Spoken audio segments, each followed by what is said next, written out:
Okay, it's been a little while since I did a straightforward tech product review, and today we are reviewing the Apeman C420 dashcam.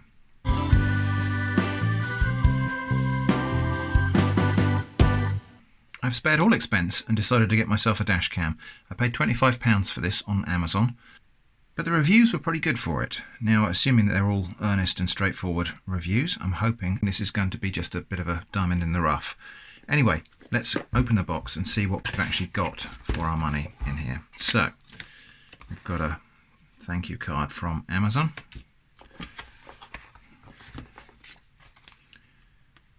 Dear Mr. Miss.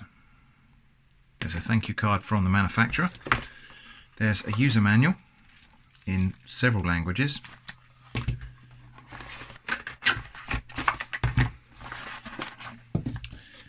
And then we've got the camera itself, which we'll have a look at in a moment, and an accessory box. So in here, we've got a short USB cable, a suction mount. Don't know what that is, might be an opening tool or something for opening the case.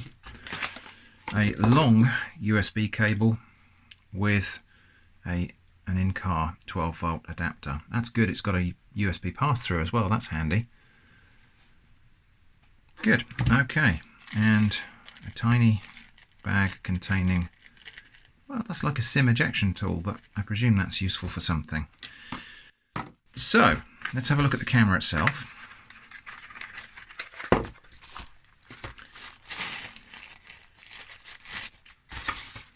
So there's the camera, fairly simple design. It's got,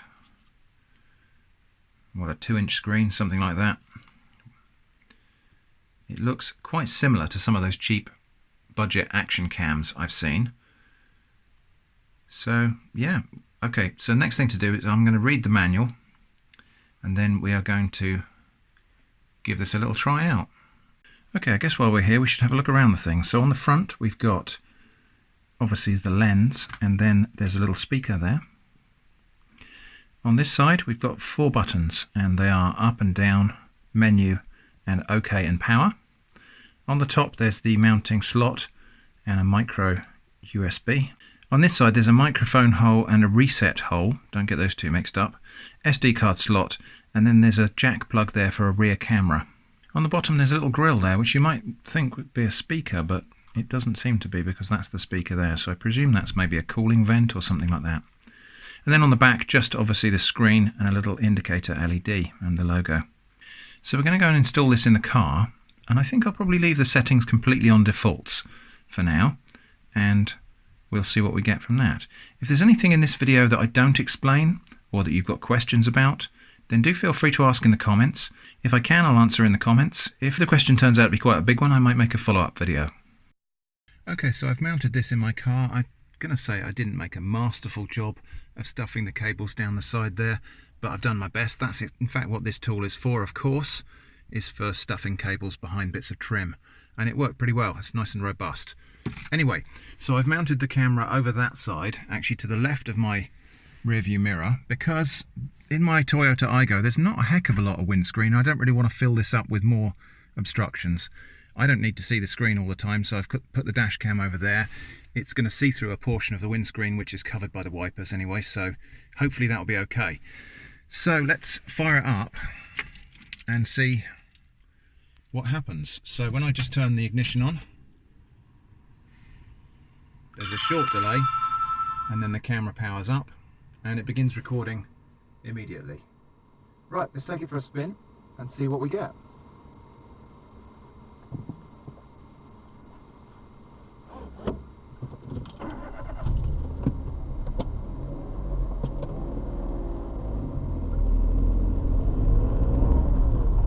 Of course, I'm in the UK, so we drive on the left side of the road here. In case that causes anybody any confusion, it's just normal for Britain.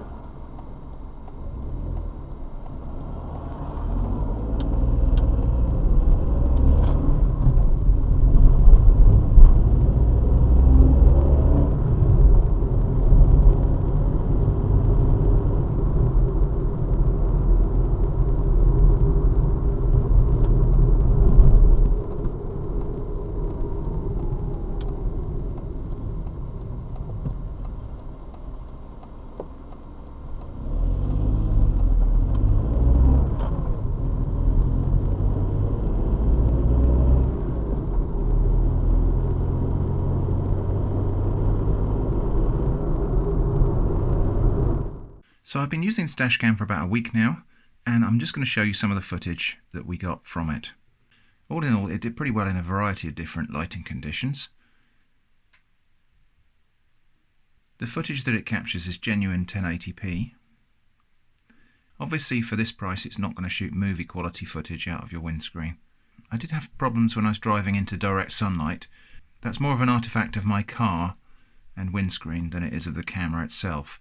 My early model Toyota Aygo has a bit of a design flaw in that direct sunlight shines off the dashboard and reflects off the windscreen. This is a problem for the driver as well as the dash cam, so this is quite a design flaw in my car, so we have to make allowance for that. And on a more typical British summer day, it actually performed really well.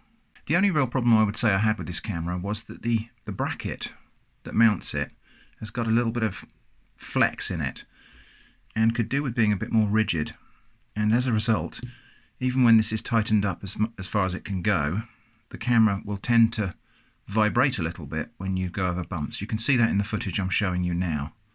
But I think that can probably be fairly easily solved by just interposing a little foam washer.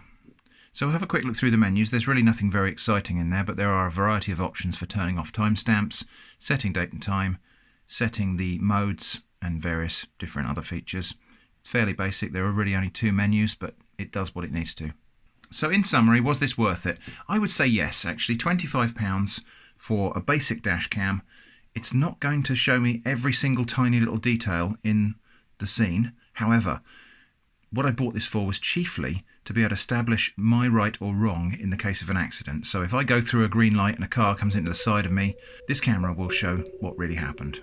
And that was really the objective of getting this, was not to capture massively high quality footage, but just to get some evidence that I could use in the case of a dispute. So I would say not bad value for the money, certainly. I will at some point maybe just go up to twice this price and see what we can get for our money at that level. I hope that was useful. Thanks for watching, and I hope to see you again soon.